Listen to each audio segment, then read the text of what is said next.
જ્યારે પણ આવો ત્યારે ટેન્ટ સિટી જે ભૂંગર છે એની અંદર તમે નાઇટ સ્ટે કરી શકો છો. કંઈક આ રીતનું રૂમનું વ્યૂ છે, તમે જોઈ શકો છો. ટોયલેટ બાથરૂમ જોઈ શકો છો. આ રીતે ચેક પરથી ઘડી તમારે પરમિટ લેવી પડે. કેમલ રાઈડ કરવી હોય તો આ કેમલની અંદર બેસીને તમે ફરી શકો છો. અત્યારે આપણે સફેદ રણની અંદર ફરીએ છીએ, ગરબા પર રમતા હોય છે. આ બધું કલ્ચરલ પ્રોગ્રામ. દુનિયાનું સૌથી મોટું નમકીન રેગિસ્તાન છે એવું કહેવાય છે. અને ઉપર જે તમને દેખાય બધું મીઠું છે, નીચે થોડું થોડું પાણી છે. બહારના અલગ અલગ કન્ટ્રીના પણ લોકો ઘડી ફરવા આવતા હોય છે. તો પાછળ કેટલો ગજબનો નજારો છે સનસેટનો. અત્યારે પબ્લિક એટલું બધું વધી ગયું છે. અત્યારે ધોરડો ચાલુ ત્યારે આવજો, બહુ જ મજા આવશે. ગાડી જે કલ્ચરલ પ્રોગ્રામ થતા હોય છે તે ગાડી તમે જોવા મળે. લાઈવ કલ્ચરલ પ્રોગ્રામ ગાડી ચાલુ હોય છે, તમે જોઈ શકો. કોઈ બી વસ્તુ તમારે જોતી હોય કચ્છી બધી વસ્તુ મળી જાય. ઘણી બધી સ્ટોલો લાગેલી આ રીતની હોય છે.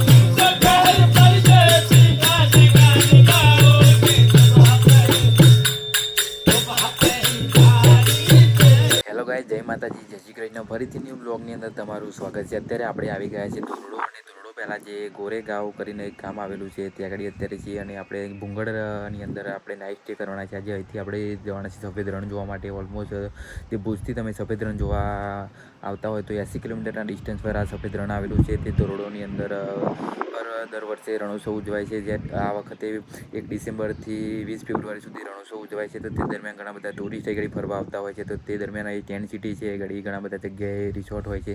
તેની અંદર તમે નાઇટ સ્ટે કરી શકો છો. આપણે અત્યારે રહેવાના છે ભૂંગળની અંદર. ભૂંગળ તમે જોઈ શકો છો પાછળ રાઉન્ડ શેપની અંદર ભૂંગળ છે. તો તેની અંદર આપણે નાઇટ સ્ટે કરવાના છે. અને અહીંથી આપણે જવાના છે ધોરડો જોવા માટે. ઓલમોસ્ટ અહીંથી 3 કિલોમીટરના ડિસ્ટન્સ પર છે. તો ચાલો તમે પહેલાં ભૂંગળ બતાવું, ત્યારબાદ અહીંથી આપણે જઈએ ધોરડો. તો આ ભૂંગળ તમે જોઈ શકો છો. આ રીતનું રાઉન્ડ શેપની અંદર આખું રૂમ બનાવેલું હોય છે. તેની અંદર આપણે નાઇટ સ્ટે કરવાના છે. તો અંદરથી તમને બતાવું કે કેવું છે. તો ગાઈસ તમે જોઈ શકો છો આ રીતનું કંઈક રૂમ છે. અને બહુ જ જોરદાર રૂમ છે. અંદર કચ્છી ભરત અલગ અલગ ડિઝાઇન કરેલી છે. અને ડબલ બેડ અને આપણું રૂમ છે આ રીતનું છે. ઘડી પછી ચેર છે, ઘડી ટેબલ આપેલું છે, ઉપર પંખો છે. અને કંઈક આ રીતનું રૂમનું વ્યૂ છે, તમે જોઈ શકો છો. આ બાજુ દર્પણ છે અને આ ડબલ બેડ છે. ઘડી ચાર્જિંગના પોર્ટ આપેલા હોય છે. ઉપર છે દર્પણ, ઉપર છે પંખો, આ બાજુ દર્પણ, આ બાજુ ટોયલેટ બાથરૂમ આની અંદર અટેચ હોય છે. તમે ટોયલેટ બાથરૂમ જોઈ શકો છો. આ રીતનું કંઈક ટોયલેટ બાથરૂમ ભૂંગળની અંદર હોય છે. તો જ્યારે પણ આવો ત્યારે ટેન્ટ સિટી જે ભૂંગળ છે એની અંદર તમે નાઇટ સ્ટે કરી શકો છો. બહુ જ જોરદાર છે. અને ટેન્ટ સિટી અને ભૂંગળની અંદર તમે જ્યારે પણ રહેવું હોય તો અલગ અલગ બજેટ હોય છે. તો બજેટના હિસાબથી તમે રહી શકો છો. આપણે જ્યાં રૂમ લીધું છે અને 2000 રૂપિયા ભાડું આપ્યું છે. તેની અંદર રાતનું જમવાનું અને સવારનો ચા નાસ્તો એની અંદર ઇન્ક્લુડ હોય છે 2000ની અંદર. તો આપણે 2 જણા છીએ તો 2000 રૂપિયા સારું એવું ભાડું, બહુ સારું એવું ભાડું છે. તો પછી આપણે જઈશું રણોત્સવ જોવા માટે. ઓલમોસ્ટ અહીંથી 3 કિલોમીટર ડિસ્ટન્સ પર જવાનું છે. જે રણ ઓફ કચ્છની અંદર રણોત્સવ ત્યાં આગળ ઉજવાય છે. તો આપણે જોવા જઈશું વ્હાઇટ રણ જોવા માટે. ચાલો અહીંથી જઈએ અને ત્યાં જઈને તમને મળીએ.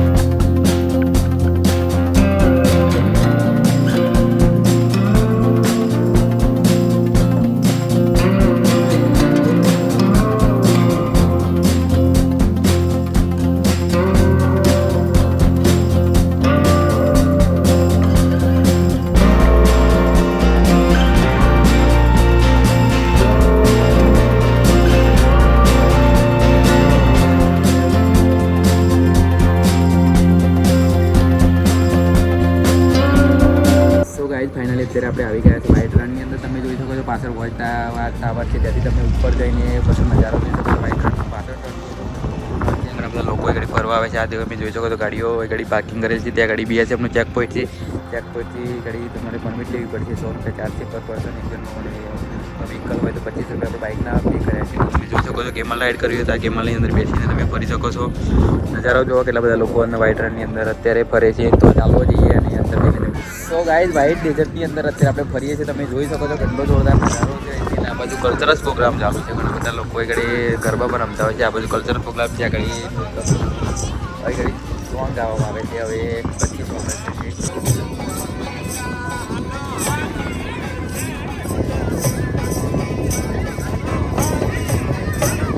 આ પછી વોચ ટાવર ઉપરથી અત્યારે જવા દેવામાં નથી આવતા.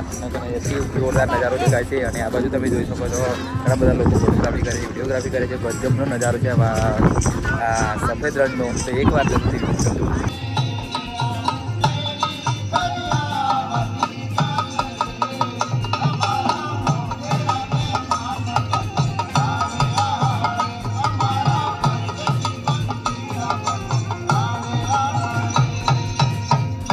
ગાઈઝ અત્યારે આપણે સફેદ રણની અંદર ફરીએ છીએ અને આ દુનિયાનું સૌથી મોટું નમકનું અને જે રેગિસ્તાન કહેવાય છે તે દુનિયાનું સૌથી મોટું નમકીન રેગિસ્તાન છે એવું કહેવાય છે અને લગભગ 30,000 કિલોમીટર સ્ક્વેર ફીટમાં અંદર આ ફેલાવેલું આખું જે સફેદ રણ અહીંથી તમે ધોળાવીરા જવો તો અહીંથી ધોળાવીરા જઈ શકો છો અને આ બાજુ છે થોડી વારમાં એક સનસેટ થાય છે. ઘણા બધા લોકો ફોટોગ્રાફી કરે છે, ઘણા બધા લોકો એક સાંજના અને સવારના ટાઈમે જ્યારે સનરાઈઝ થાય છે અને સનસેટ થાય છે ત્યારે એક ફોટોગ્રાફી કરવા આવતા છે. બહુ જ ગજબનો નજારો છે, આખું વ્હાઇટ છે. અત્યારે થોડું ઘણું પાણી છે અંદર, તમે જોઈ શકો છો મીઠું છે. આ ઉપર જે તમને દેખાય છે બધું મીઠું છે, નીચે થોડું પાણી છે.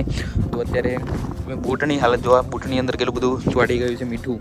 તો આપણે ઘણા બધા ફોટો ક્લિક કર્યા છે અને ફોટો આપણા ઇન્સ્ટાગ્રામ અકાઉન્ટની અંદર તમને મળી જશે, તો જોવાનું ભૂલતા નહીં. અને તમે જોઈ શકો છો નજારો, અત્યારે સાંજના વાગે છે 5:30 વાગવા આવે છે. નજારો જુઓ તમે જ્યારે પણ કચ્છની વિઝિટ કરો ત્યારે જ્યારે શરદીઓનો સમય ત્યારે વિઝિટ કરજો. ત્યારે 12મા મહિનાની અંદર આ વખતે 1 ડિસેમ્બરથી 20 ફેબ્રુઆરી સુધી આગળ ધોરડોની અંદર રણોત્સવ ઉજવાઈ રહ્યો છે. તો ઘણા બધા લોકો આગળ તે દરમિયાન ફરવા આવતા, બહારના અલગ અલગ કન્ટ્રીના પણ લોકો આગળ ફરવા આવતા હોય છે. તો જ્યારે પણ આવો ત્યારે જ્યારે શરદીઓનો સમય ત્યારે આવજો, બહુ જ મજા આવશે.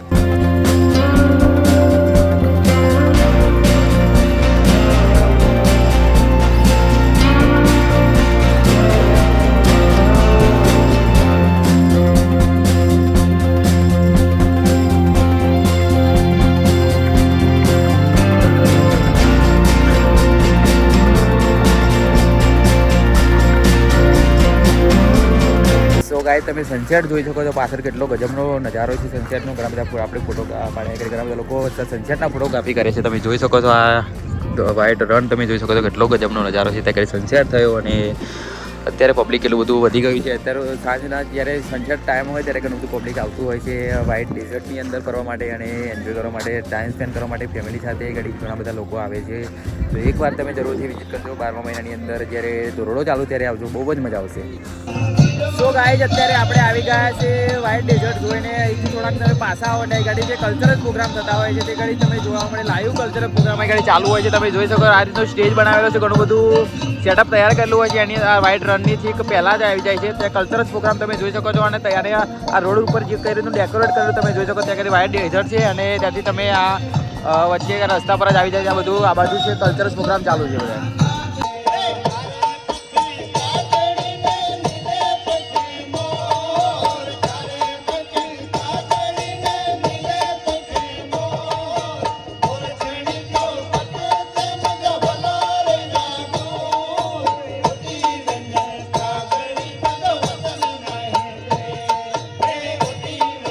ગાઈઝ આપણે કલ્ચરલ પ્રોગ્રામ જોયો ને ત્યારબાદ ત્યાંથી થોડાક અમે આગળ આવો એટલે આ બાજુ જે કચ્છી ઘડી સ્ટોલ લાગેલી હોય છે. કચ્છની અંદર જે વસ્તુ બનાવટ બધી બનતી હોય બધી વસ્તુ આ સ્ટોલની અંદર મળી જતી હોય છે. ઘણી બધી સ્ટોલો છે, એથી કપડાથી માંડીને કોઈ બી વસ્તુ, મોજડી છે, વોચ છે, જે કોઈ બી વસ્તુ તમારે જોતી હોય કચ્છી બધી વસ્તુ મળી જાય. ઘણી બધી સ્ટોલો લાગેલી આ રીતની હોય છે.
અત્યારે આપણે આવી ગયા છીએ જ્યાં આપણે નાઇટ સ્ટે કરી, તો ત્યાં આગળ તમે ભૂંગળ જોઈ શકો છો. નાઇટનો નજારો કંઈક આ રીતનો હોય છે. ઘણા બધા ભૂંગળ છે અને લાઇટ રાતની ડેકોરેટ કરેલી છે. તો આપણે રણોત્સવની અંદર વિઝિટ કરી, બહુ જ મજા આવી અને કલ્ચરલ પ્રોગ્રામ જોયા હતા. રણોત્સવ અને કચ્છી બધી બનાવટ એ વસ્તુ જોઈએ તો બહુ જ મજા આવી. તો બ્લોગને આપણે એન્ડ કરીશું. બ્લોગ તમને કેવો લાગ્યો મને કમેન્ટ કરીને જરૂરથી જણાવજો અને ચેનલ પર ના હોય તો સબસ્ક્રાઈબ કરી નાખજો. જય માતાજી, જય શ્રી કૃષ્ણ.